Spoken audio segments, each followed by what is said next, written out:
زندان سے اجرکم اللہ خدا کسی وقت میں نہ رلائے سوائے باب سید سکینہ کو زندان کے دروازے پہ بیٹھ کے بھی یاد کیا کرتا اور ایک دن تو خواب میں دیکھ لیا میرا بابا آیا قسم خدا کی بچی کو فراری ہی نہیں آیا جناب زینب نے سمجھایا سید سجاد نے سمجھایا ساری بیویوں نے سمجھایا بیٹا کیا بات ہے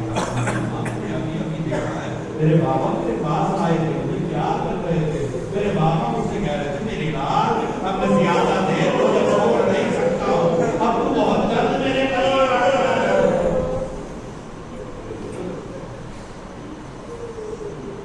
آخر بچی اتنا روئی کہ سرے امام حسین بچی کے سامنے لایا شنا بھائی نے بچوں سے کہوں گا آپ کے باپ کے جنازے کو جب دفنایا گیا تو قبرستان پورا بھرا ہوا تھا باہر تک لوگ کی نمازیں جمع تھے قسم خدا کی ہر ایک محبت سے آیا تھا جنازے میں شرکت کرنے کے لیے اتنا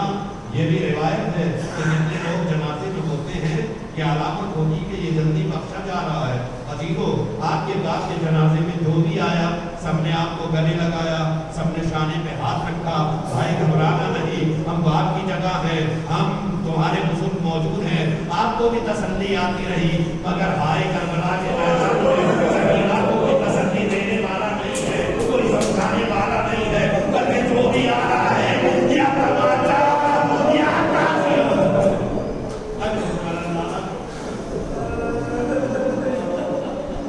شام سے جنازہ دفنایا گیا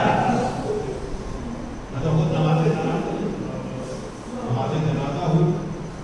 کاندھا دینے کو لوگ پریشان کاندھا دینے کے لیے ہر آدمی ایک دوسرے کے اوپر سبقت لے رہا پتہ نہیں آپ کو یاد آیا یا نہیں آیا مگر مجھے بار بار پسند ہو رہا ایک عاشق اہل بیت کا جنازہ ہے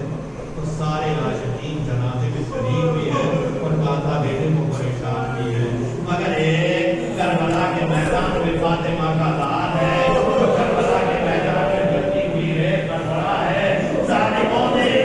لاشیں کو پکار کر دیا ہے ایک بیٹا ہے قریب سے گزر رہا ہے آواز سے رہ بابا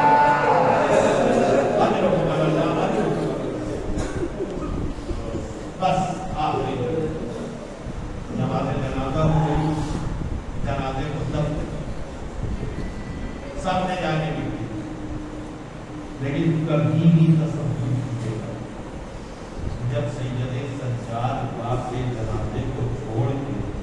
کربلا سے نکل گئے تو سید سجاد کا حالت کیا ہو قسم خدا کی کھا کے کہہ رہا ہوں اگر میرے باپ کا انتقال ہو اور مجھے پولیس پکڑ کے لے جائے تو میں رات کو سو نہیں سکتا مجھے قرار نہیں آئی مجھے چین نہیں آئی سید سجاد کو قرار نہیں آ رہا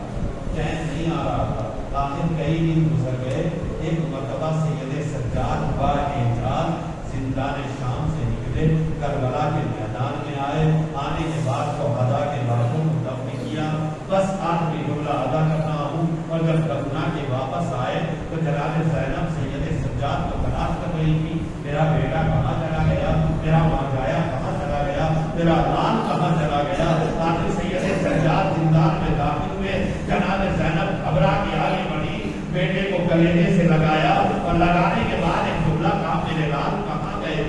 بس سید سجاد نے سب کو جھکا کے ایک جملہ کہا وہ بھی اماں بابا کا لاش کئی کربلا کے میدان میں کھڑا ہوا آج میں اپنے بابا کے لاشے کو دفنانے کے لیے گیا تھا زینب زمین پہ بیٹھ گئی اے میرے لال بیٹھ جا مجھے بتا میرا بھائی کیسے دفنایا گیا مجھے بتا میرے بھائی کو کیسے دفنایا گیا جناب سید سجاد کی زمین پہ بیٹھ گئے سارا واقعہ بیان کرنا شروع کیا بس آخری جملہ ادا کرنا چاہتا ہوں جناب زینب نے کہا